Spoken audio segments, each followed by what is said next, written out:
Okay, so the next step after we've installed all of our safety equipment is to start prepping the grounds and the roof itself to take all the old roof off, all the old shingles off. So that could look like moving stuff off of a deck. That could be, you know, putting tarps down the face of the house to protect the siding from scuff marks and stuff like that. Putting tarps over bushes, putting protective stuff over top of AC units, anything like that that could get damaged from falling debris, we are going to protect that. Now, we don't just tear it off and let it fall right off the roof. You know, we're catching that stuff. We've got stuff to stop the, you know, kind of the avalanche of shingles that are going to come off of it.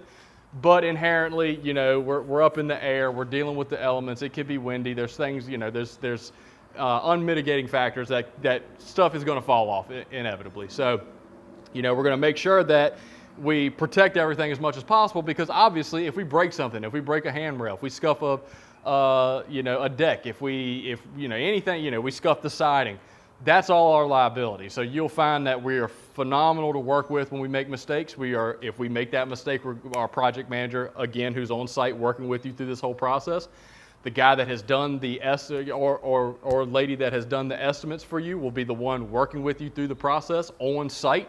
So when that happens, we're going to bring that to your attention. You know, hey, so sorry, we scuffed the siding. We're going to get that fixed, whatever. But again, you know, obviously we don't want to damage those things. So we don't want to pay for it. So we're going to do everything we can to protect it. And at the end of the day, once we're done, we don't want you to even know that we've been here other than the brand new roof. So that includes not having damaged stuff around the property. That includes not having tire tracks all in your yard. So we're using dump trailers in almost all cases for these residential installations. So we're going to back that dump trailer into your driveway and get it as close to the house as we can without being in the yard or damaging anything. Some customers don't mind if we drive in their yard, but we do not make a habit of even asking to do that. We want to protect, you know, the yard. We want to leave it in whatever condition we find it in.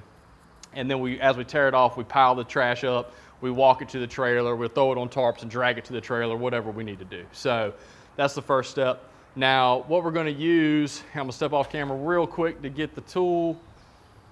This is a little mini version of what we use. It's called a spade or a shingle ripper. It depends on who you ask, what they say. And there's about 10 different variances of this in size and length and design. Every guy, you know, any given crew, we might have guys using 5 or 6 different tools. It is a matter of personal preference on this. It's not like our nail guns where we stick to one brand because they're super consistent. And we kind of trial and error. We know which works best. For spades and we call non-smart tools, you can use really whatever you want to. So I'm going to use this one. It fits in my truck great. It's great for training. So I will just tear off these. This is obviously all new shingles that we've installed during a training. So I will go ahead and take all this stuff off so you can just kind of see that process and what it looks like. And more or less, I'm just getting the training mock-up back to a state where it can be utilized again for training.